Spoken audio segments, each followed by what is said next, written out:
Hi everyone, just wanted to take a moment to talk a little bit about how to construct a square inscribed in a circle. So ultimately our end goal is going to be for us to get a square on the inside of our circle, where each of the vertices of the square will touch the circle.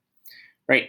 So what you're going to do is a little bit different compared to the triangle, mostly because the triangle, the way that you set it up with the radius, it all works out where things are the same kind of distance. With square, essentially what we're going to do is we're going to find the diagonals of the square. So what you're going to do to start is you're going to draw a line.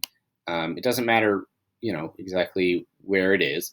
But you're going to start at the center and go to some point on the circle. It doesn't matter where. Essentially, all this is doing is this is kind of starting. This is one of your diagonals, if you will.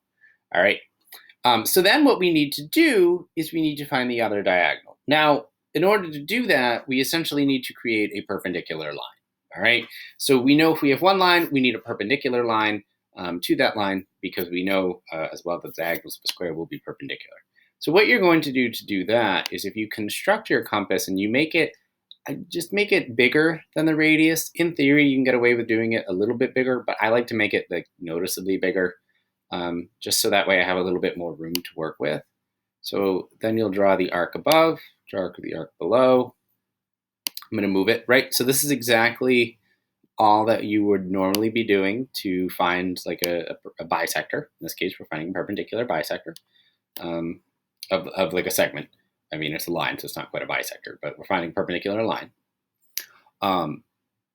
If it is a particularly big circle that you're dealing with to start with, you definitely want to make the radius as big as you can, just so that way you're not